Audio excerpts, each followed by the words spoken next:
I'm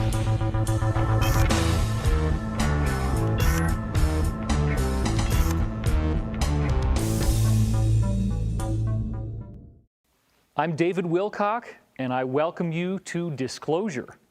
This is our opportunity to have a fireside chat about some of the most fascinating information ever put forward by anyone who has been writing books and doing research. What we have here is a 14-episode miniseries on ancient history.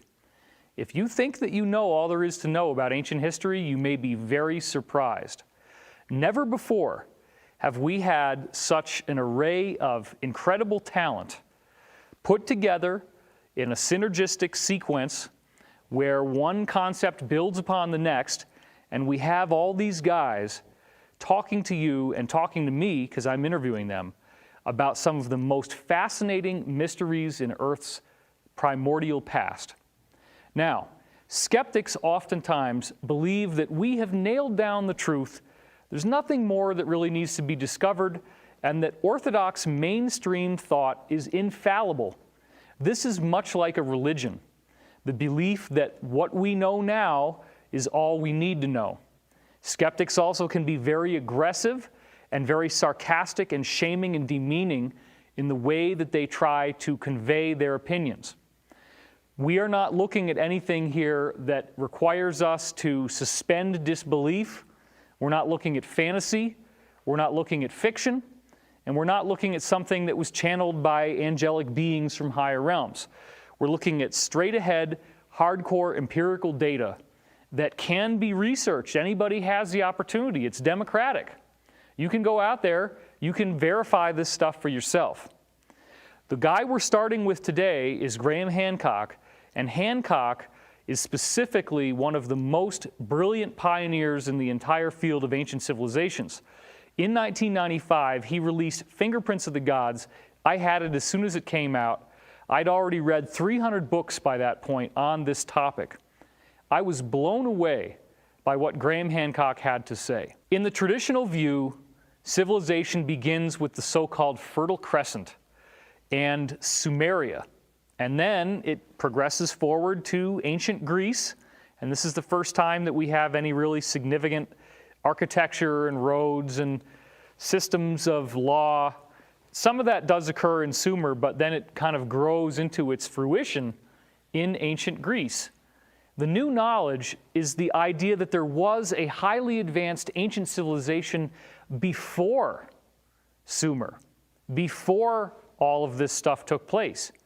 And that what we think of as recorded history is, in fact, not the only history that's been recorded.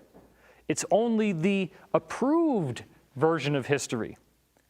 And the deeper truth may involve the concept that there was a civilization that had greater technology than we have now, and that was wiped away in a gigantic catastrophe that started roughly 12,980 years ago, and then put the Earth into a profound period of cold for 1,600 years, after which time there was yet another catastrophe, and both of these catastrophes involved massive flooding and literally wiped the surface clean of the Earth, taking away whatever remnant of this foreign civilization had once existed. So we're going to explore this as we get into this first episode of Disclosure with Graham Hancock. Check it out. All right, Graham Hancock. I am obviously a friend of yours, a huge fan. What you did with Fingerprints in the Gods for me was a phenomenal thing. I had been reading 300 books on ancient civilizations up until I found yours. Mm-hmm. And I started to get really tired of it because everybody's trumpeting the same data. Everybody's got the Rhodes calculator. Everybody talks about Stonehenge. Mm-hmm. The antediluvian flood maps. And then along comes this book. I think it was 1995. I just graduated from college. Yeah. And bam, this guy has got all of the best stuff that I had seen in all these 300 books I'd been reading, mm-hmm. and other stuff that I'd never found before. Yeah. So a lot of people know you for that. Definitely. It's definitely my best known book, no doubt about it. yeah. And that was a major seller, right? Like you sold a lot of copies at the time. About 5 million copies of that, 5 that million? book, of which 2.5 million in hardback in Japan. Wow, really? And the other 2.5 million around the world. It became a bit of a sensation. That's incredible. In Japan. That's an incredible Yeah, number. it was. And you it can't was do that now. You can't do that now. It was a phenomenon. Yeah. It was one of those things. It caught a wave. There was a lot of new stuff in the air. There was a suggestion that maybe we've got the story of civilization wrong, and I think I was fortunate to write Fingerprints when I did. I think it caught that moment. If I had published it some years earlier or some years later, I don't think it would have had that impact. And it is true that actually the people that wrote the movie 2012 optioned the rights to. They did indeed. They optioned the rights, and if you can bear to sit through the 20 minutes of credits at the end of that movie, you will see that it does say at the very last line, inspired in part by the book Fingerprints of the Gods by Graham Hancock. Yes. Well, and 2012 is allegedly a disaster movie in modern times. Yes. Why would they use your book for that? Well, actually, I would have liked to have. Were I a producer, which I'm not, I would have liked to have seen that movie delve a little more into archaeology. Yeah. But what they took from that book, I would say, was just one thing, which was, as far as I know, Fingerprints is the first book that has connected the Mayan calendar with Charles Hapgood's notion of Earth crust displacement, and those two issues were actually key to the scenario in the movie 2012. And let me they didn't take anything else from. Let me just briefly toss in for people who don't know that Hapgood's theory is that the external crust could slide over the mantle. That's right. And therefore the whole Earth has a shift in its crust, even though the inner part is still in the same place. Indeed, and rather like the skin of an orange moving around the fruit, to give an analogy. And this was the mechanism envisaged in the movie 2012 for the cataclysm that they portrayed there, because Roland Emmerich does do big cataclysm movies, and this was at the heart of that idea.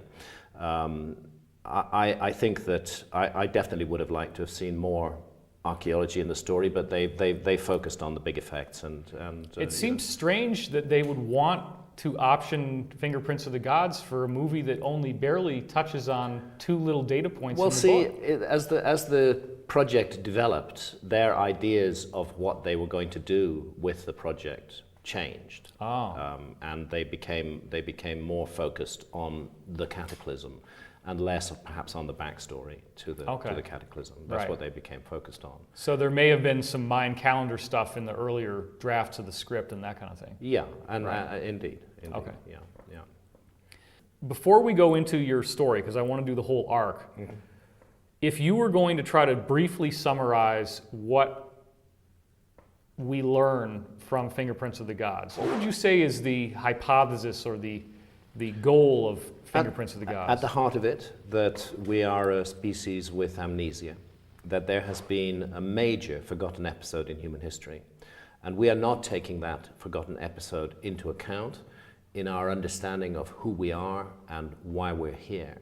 That has been buried, partly as a result of global cataclysmic events, 12,980 years ago or thereabouts, and partly because there are forces at work in our society that don't want that information known, that want the idea of a simple linear development from primitive Stone Age hunter-gatherers through settled civilization to us, the apex and pinnacle of the human story. And if you're committed to that timeline, then it's very annoying to discover that there was an earlier episode of civilization when humanity did achieve a very high level, which was brought cataclysmically to an end, so massively and so severely, as Plato put it, that mankind had to begin again like children with no memory of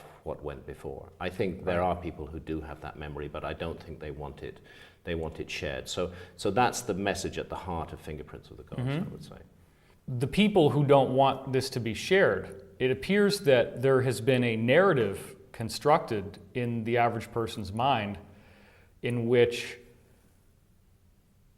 they might listen to what you just said, but then they'll say, well, there's no evidence.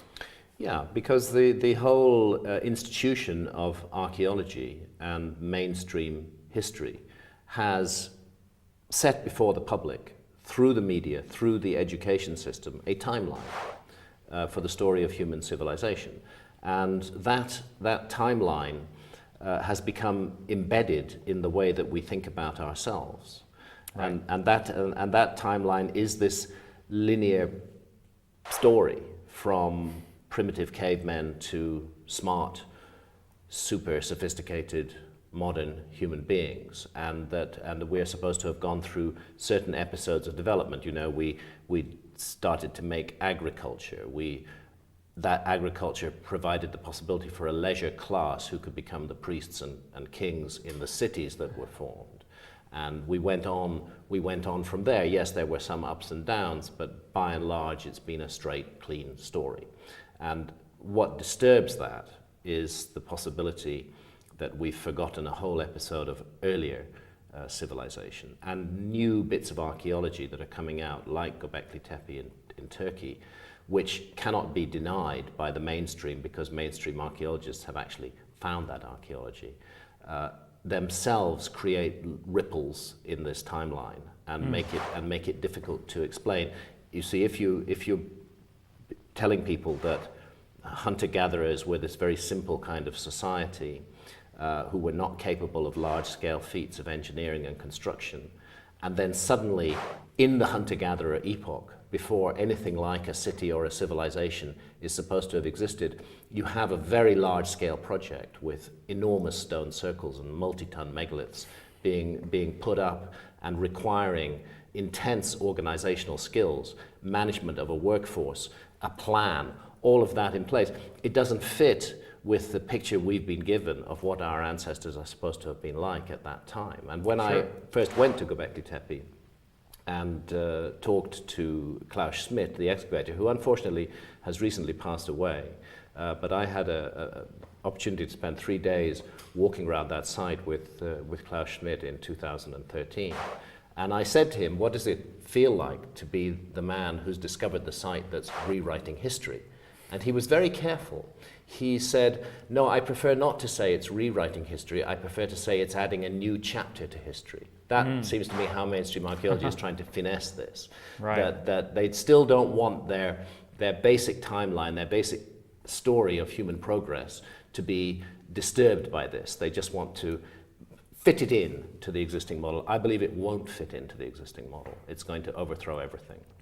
The conventional archaeologists will attack guys like you. I've seen this online a bunch of times. They say, if guys like Graham Hancock say that this civilization was here on Earth and it was very advanced, show me the pottery shards, exactly. Show me the linear curve of how they built up to the point to be able to manipulate these large blocks of stone. That's what they say, and that's why Göbekli Tepe is becoming a serious problem for them, because that, for example, that particular point was made in relation to the Great Sphinx of Giza, and the notion that the Great Sphinx might be vastly older than 2500 BC. Well, the argument of archaeology was, how could that be so? There is no other large-scale monument, which is 12,000 plus years old anywhere in the world. If there was a culture that could make the Sphinx 12,500 years ago, then surely it must have made other monuments as well. Well, suddenly we have that other monument. We have Göbekli Tepe, and it's not even very far from the Sphinx. That's true. So, it becomes, the whole notion that the Sphinx may be much older suddenly becomes much more credible than it was before. I think the second point which archaeologists are not taking into account, archaeologists tend to be uniformitarians. They don't really like cataclysms very much. And they don't, in my view, take enough account of the role of cataclysmic events in the story of human civilization. And again, there's new information and new evidence here. We now know it's really no longer in dispute that the Earth was hit by a fragmenting comet round about 12,980 years ago, give or take 5 years. You can bring the resolution down that tight to a very exact date from the Greenland ice cores, because when comets hit the Earth, they leave a signature in the chemistry of the Earth all over the planet. Nanodiamonds and iridium and platinum. There are remnants, and these have been preserved in the Greenland ice cores, and we can say for sure this event happened 12,980 years ago, give or take 5 years. And it initiated an episode that geologists have been aware of for a very long time, which they call the Younger Dryas. You see, 12,980 years ago, the Earth was coming out of the Ice Age. The Ice Age reached its maximum extent 21,300 years ago, approximately. And there began a gradual meltdown. Not always gradual, there were some episodes of rapid flooding during that story, but it was a process of warming. And then suddenly, 12,980 years ago, for reasons that until recently it's not been possible to explain, the Earth was plunged back into a dramatic refreeze. Went back to colder than it had been at the coldest point of the Ice Age. And that's the episode that they call the Younger Dryas. And it lasts from 12,980 years ago, give or take 5 years, down to 11,600 years ago, when suddenly the cold lifts and the Earth resumes its warming process. You have roughly 1,600, 1,700 years of radical, unexplained deep freeze. We now know why that happened. It happened because of that comet, which fragmented. Its fragments hit many different parts of the Earth, but the greatest impact of all was in North America, and it was on the North American ice cap. That's why there isn't a crater, because the ice cap was best part of 1.5 miles to 2 miles deep. Okay, and that fragmenting comet smacked into the ice cap. The crater was made in ice, not in the body of the Earth, and that's why we don't see the crater today. But what we do see are the chemical signatures of that impact all over the world. So the comet hits. The initial effect is dramatic large-scale flooding, because the ice cap is suddenly liquidized. There's a huge flooding event results from that, which leaves scars all over the North American landscape. And then enormous quantities of dust are thrown up into the upper atmosphere. These enshroud the Earth completely in a mantle of dust, which stops the sun's rays reaching the Earth. Then we go into the deep freeze, called the Younger Dryas, because the sun's warming effect on the Earth is no longer happening. And it takes 1,600 or so years for that dust mantle to disperse. It's possible that the Earth interacted again with fragments of that comet, and that may be part of why it ends rather suddenly about 11,600 years ago. What's the data on sea level? What did it do to sea level? Well, then you have a very rapid episode of sea level rise, exactly following 11,600 years ago. So you have the instant flooding, 12,980, sea level goes up, then it goes down again, because you go into a freeze. Then 11,600 years ago, the Earth is suddenly warming up very rapidly, and sea level rises very rapidly. And it's not an accident that 11,600 years ago is exactly the period that Plato pointed to in the story of Atlantis, because he said that Atlantis was destroyed, submerged by a giant flood and earthquakes 9,000 years before the time of Solon. And 9,000 years, Solon is 600 BC, so that's 9,600 BC. That is 11,600 years ago. Wow. That is the end of the Younger Dryas. Now, how could Plato have made that up? You know, it connects perfectly. To try to say that that isn't a link is a conspiracy theory. I believe it's a conspiracy theory. To dismiss that, as mainstream academics have done, they've tried every way to make Plato not say there was a cataclysm 11,600 years ago. They even say that he's talking about months instead of years. I mean, this was Plato. When he said years, he meant years. Yeah. Solon was his own ancestor. He received this story through Solon. He was reporting what for him was a very strong and definite fact, that there had been an event that had destroyed a great civilization 9,000 years before the time of Solon. And in our time frame, that is 11,600 years before our time. You know, it just all adds up. So I think it's going to become more and more difficult for mainstream archaeology to dismiss this as we start seeing new evidence emerging all over the world. First of all, we now have a smoking gun. We didn't have that before. Yes, we all understood that the end of the Ice Age was cataclysmic, but we didn't have an actual very specific smoking gun. See, when I wrote Fingerprints of the Gods, I focused very much on the window between 12,000 and 13,000 years ago. And the moment that the comet hits the Earth, which we now know, but I did not know when I wrote Fingerprints of the Gods, is 12,980 years ago. Okay, that is exactly in that window. Right. I wasn't able to give my readers a smoking gun when I wrote Fingerprints of the Gods, rather just to say I didn't remember reading yeah, that. So it isn't in there because the evidence on the comet had not been discovered in 1995. This has all come out since 2007, and it's been a debate in science, but the evidence keeps coming in, and really no serious geologist is now disputing that the Earth was hit by a comet 12,980 years ago, and then you have this 1,600-year deep freeze, and 11,600 years ago we come out of it. And the whole story of human civilization as we have it today all unfolds in that last 11,600 years. And what happens before that is a blank. And I would say the reason that it's a blank is because of this horrendous cataclysm that overtook the Earth. We know that many of the great megafauna, the mammoths, the rhinos, died out during the Younger Dryas, and we now know what caused the Younger Dryas. So we're getting much closer to understanding what happened and why we are a species with amnesia. Well, let me put the tinfoil hat on real snug here for a moment. Is it possible, that's the Ancient Aliens signature line, right? Is it possible? Is it possible that someone disliked whoever was here on Earth?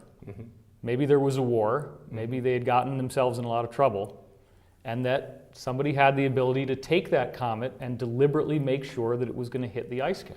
Well, David, that's a very interesting speculation, I have to say.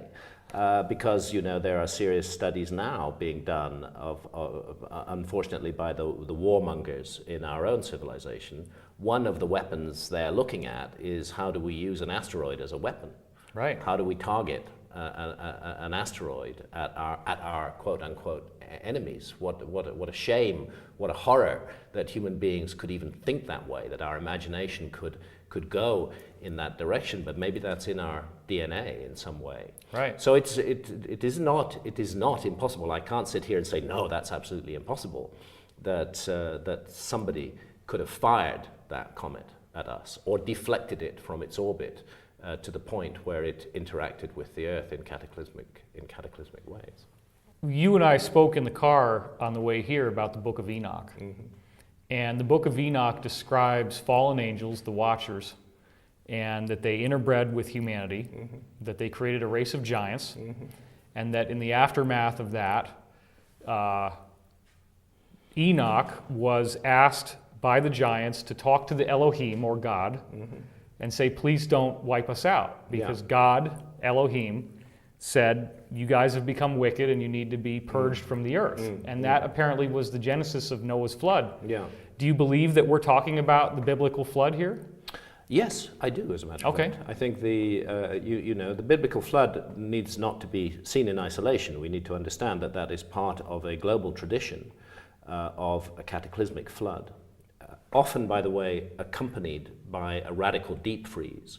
If you look at the cataclysmic myths in Iran, for example, they don't speak so much of a flood, they speak more of a terrible freeze, a dragon that caused the world to freeze. And the Iranian Noah figure, who's called Yima, actually doesn't create an ark, he creates an underground sanctuary into which human beings go, where the seeds of all life are preserved. The same story is told all around the world, and with interestingly different angles on it. In some cases it's a flood, in some cases, as in the case of the Iranian myths, it's a deep freeze. And what we now know is that both things happened, that there was flooding and there was a deep freeze, and the biblical story of the flood is part of that global tradition, and it's well understood. There's been very good scholarship on this, that the biblical flood is genetically related to the Gilgamesh epic from Sumer,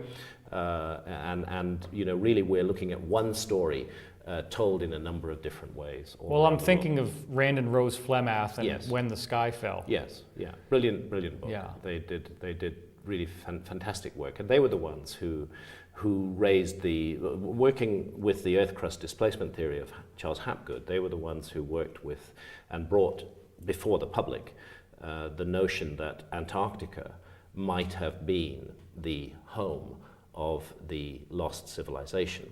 And there's another author whose work is overlooked but deserves to be paid attention to, and that is Flavio Barbiero, who's an Italian author, a very scholarly man, who actually published a book called Civilization Under the Ice. I can't say it in Italian. It was published in the Italian language. Civilization Under the Ice, back in 1973 or 74, way before the Flemaths or me or anybody was working on this, suggesting that Antarctica might have been the site of Atlantis.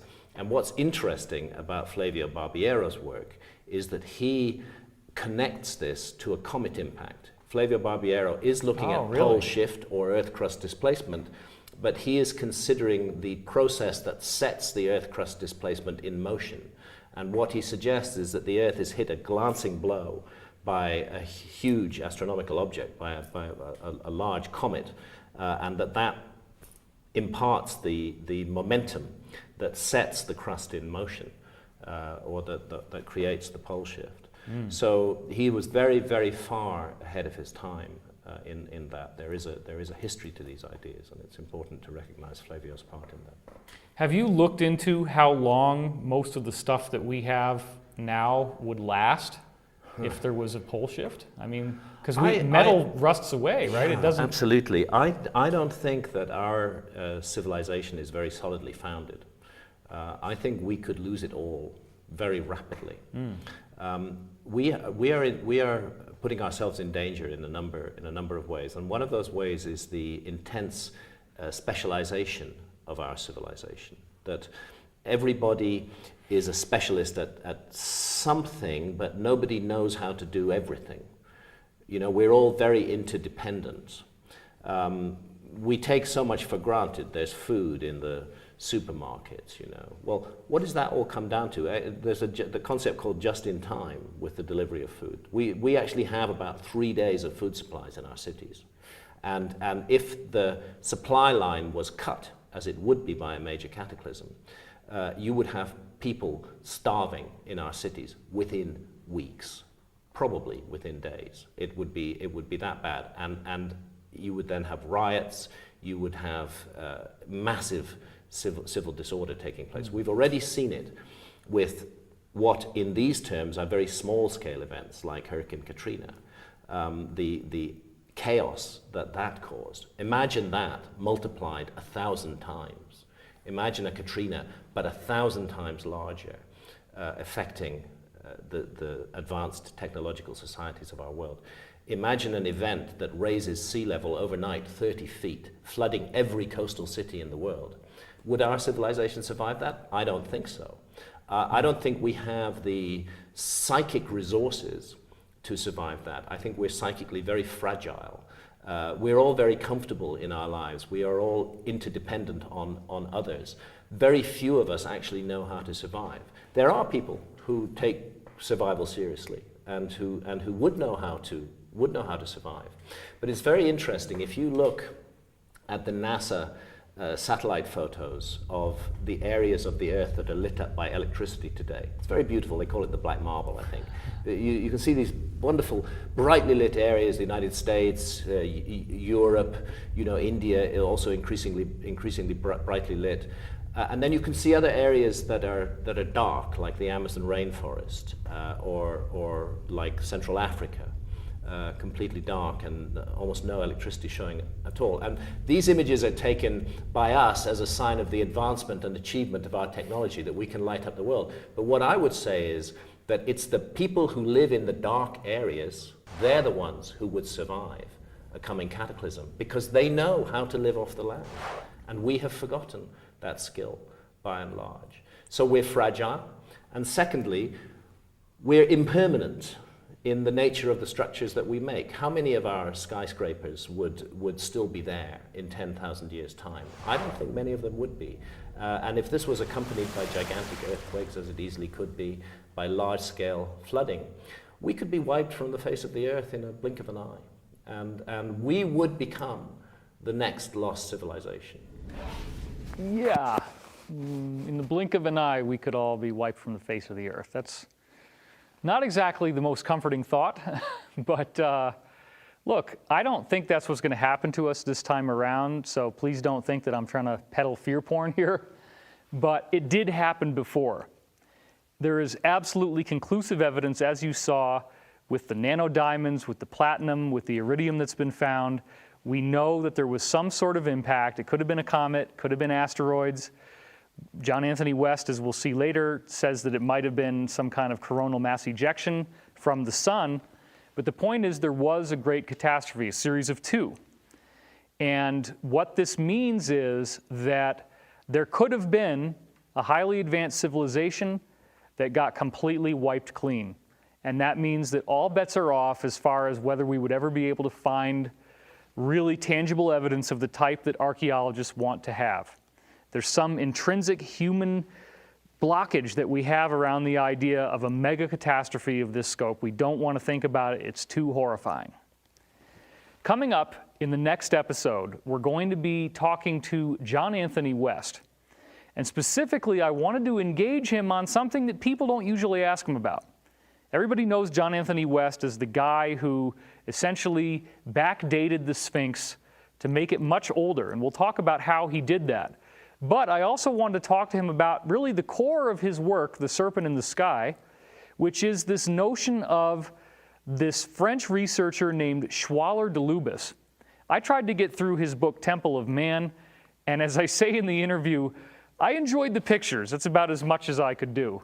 So with West, we're going to hear some very interesting stuff about what did de Lubis contribute to the field of Egyptology in general, and specifically, how do we use the Sphinx and a new site in Turkey to help date ourselves much older than we ever thought we were before? That's coming up next time here on Disclosure, and I thank you for watching.